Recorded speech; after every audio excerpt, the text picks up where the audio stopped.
Melia employees butt heads with labor officials. Shantytown residents claim they're being forced out of their homes.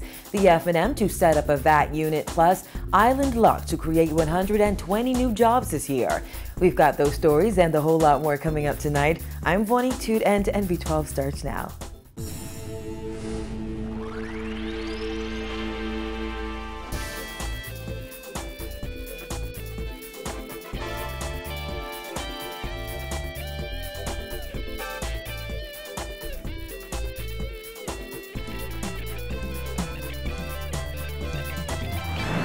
Topping news tonight, tension erupted at the Labor Department today as more than a dozen employees of the Melia Nassau Beach Resort got into a heated row with Labor Director Robert Fackerson. Angry employees showed up at the Labor Department this morning and demanded a meeting with Fackerson to discuss an ongoing gratuity dispute. Simone Davis has the details.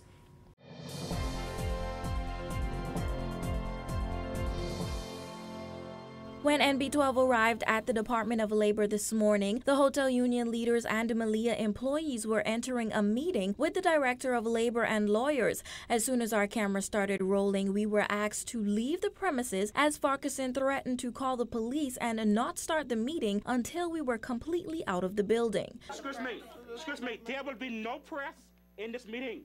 All members of the press are asked to leave the Department of Labor immediately, or there will be no conciliation meeting. Madam President, can I see you in my office, please? Madam President. Excuse me. Yes, Mr. President. Excuse me. Excuse me. Excuse me. Yes, yes. You can also hear the union president, Nicole Martin, yelling in the meeting that the union and the workers have had enough. They perform the service and you're the content. This today. This the French today. Trust me. This is the Bahamas. This today. This the French today. Melia employees were outraged, saying they wanted the money that is owed to them. My only concern is I need to pay my son's school fee. I have overdue bills. I'm here because I need my money. That's my only concern. I already worked for this, and I need it. And like I asked no one to give me nothing. I already worked for this. I'm begging for nothing. I already worked for this. After the meeting, nearly 2 hours later, we spoke with Martin, who said the union filed a trade dispute against the Department of Labor after a decision was made to hold a portion of their gratuity. Martin said this morning's meeting was the first phase of the negotiation process. Well, the union has filed a dispute at Labor relative to the fact that the employer, because they couldn't get their way through negotiations, they've decided to withhold a portion of the gratuities that the employees earn. What they said to us is that they're going to hold it until we agree. Certainly that should not happen, so we filed a dispute at Labor. Today was the first meeting. Of course, today is one of many actions happening at this at the same time.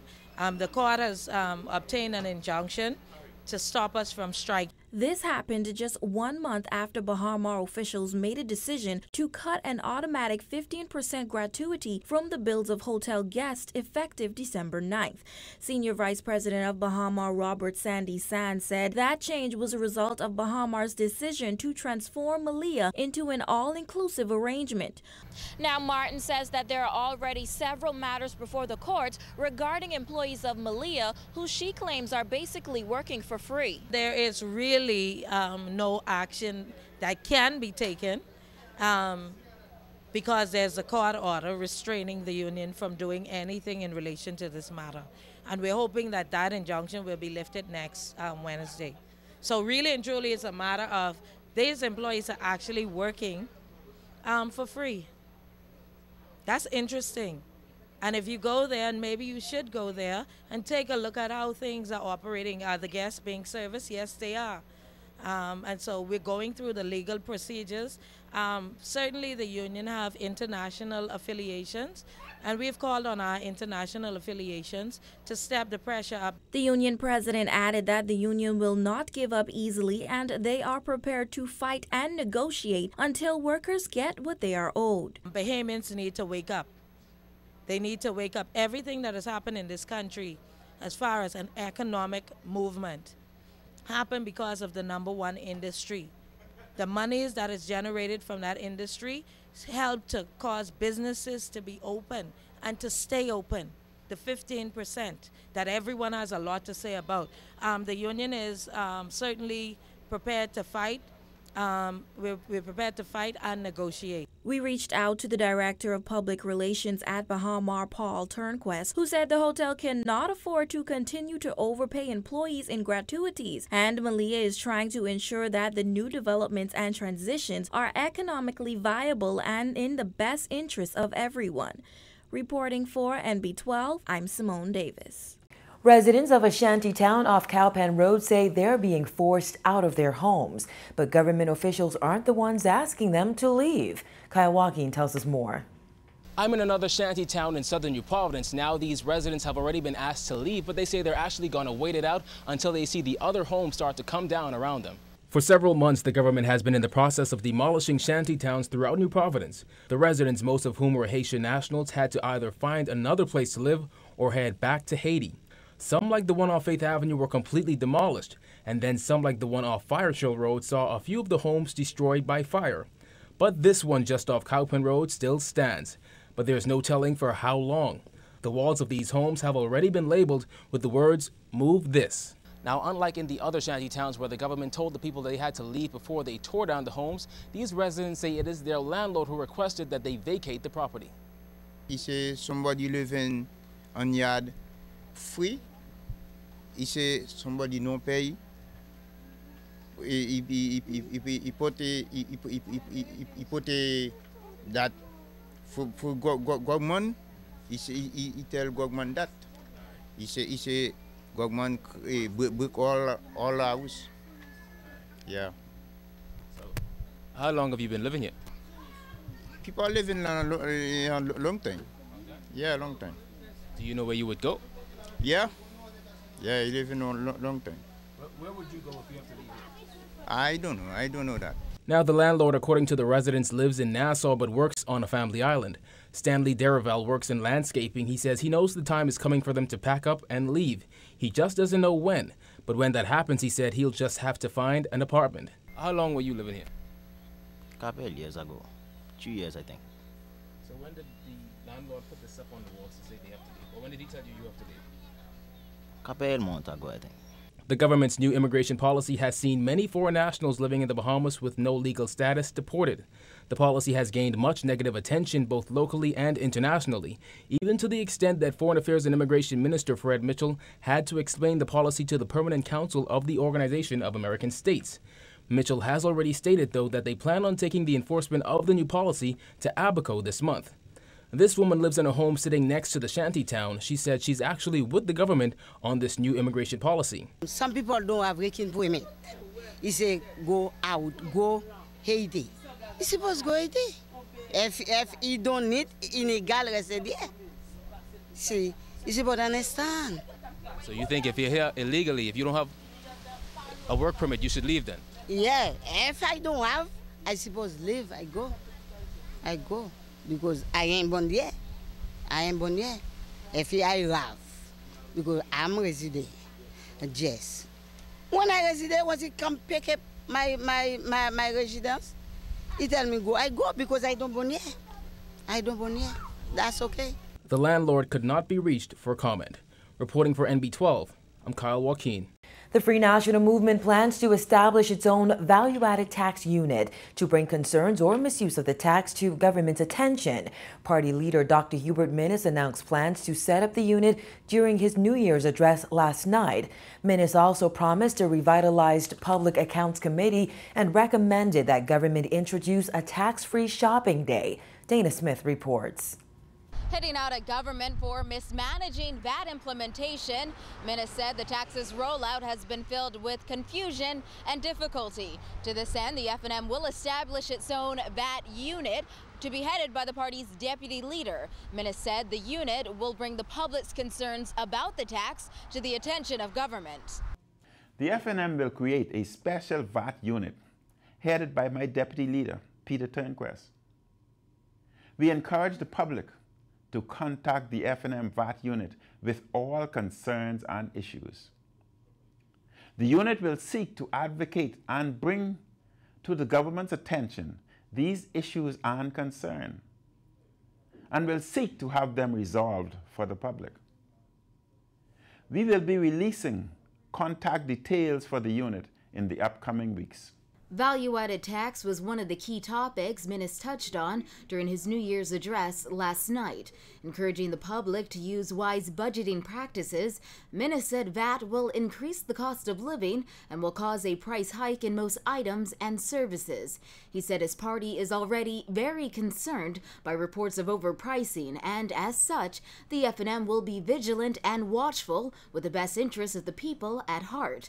Minnis also spoke on a potential tax-free shopping day. Though he did not provide a lot of details, he said the event should take place once per year in August to coincide with back-to-school shopping. The F&M also believes that additional help should be provided by the declaration of an annual tax-free day in August, associated with the back-to-school shopping time frame, to assist families with school-aged children. In addition to its own special VAT unit, Minnis also last night said the F&M established a committee that will review the implications of VAT. He reiterated a F&M government would review how the tax can potentially be repealed on certain items, such as electricity, water, and breadbasket items. The F&M has established a committee to review the implications of VAT and the possibility of repealing VAT on all breadbasket items, all children's clothing, electricity and water, savings products, all health coverage and insurance. These simple measures would provide relief to the poor and the declining middle class. Minnis also promised to revitalize the Public Accounts Committee in a bid to better monitor government spending. The committee has been heavily criticized for its lack of action. In the coming year, our F&M team will closely monitor this PLP government spending and will expose wasteful spending practices throughout the revitalized Public Accounts Committee. We must ensure that the additional taxes collected from you, the public, are not squandered by the wasteful and unnecessary spending we have witnessed over these past 2.5 years. The Public Accounts Committee is headed by St. Anne's MP Hubert Chipman. At last report, it has met 3 times since 2012. Minnis said last night the F&M will become more active, more visible, and vigilant in the new year. Reporting for NB12, I'm Dana Smith. As government prepares to fully regulate the web shop industry this year, Island Luck CEO Sebastien Bastien says the company's board of directors is currently making plans to offer shares to the public by the end of this year or early 2016, and suggested the company may also venture into the telecommunications and energy sectors. Bastien says their aim is to ensure Bahamians truly own the Bahamas. So they are working diligently to get us through the RFP process. They're also working diligently to ensure that our IPO placement that we have planned is on track, and we have a goal to have that implemented by late 15, early 2016, so we can expand the ownership opportunity in this great company. And we're going to venture into more than just gaming, but all other industries, whether it's telecommunications, power, insurance. But our vision is to capitalize it, get the business up and running, and then offer it to the public so that we can truly own our Bahamas back. The company had initially planned to offer shares to Bahamians early this year. However, Bastien suggested their top priority at the moment is preparing for the request for proposal process. Government is expected to issue RFPs this month. The Island Luck CEO says their expansion plans call for 120 new jobs. Each store carries about 30 staff members, so that's like 120 staff members that are going to be employed in 2015. So we're very excited about that, and because, you know, everybody blames the court system for crime, the government for crime, but crime, the formula of really fighting crime is providing opportunity on the bottom end, and then if these guys have opportunity, a job available to them or some kind of empowerment available to them, they would put down the guns. So why hire 120 people this year after firing 47 people late last year?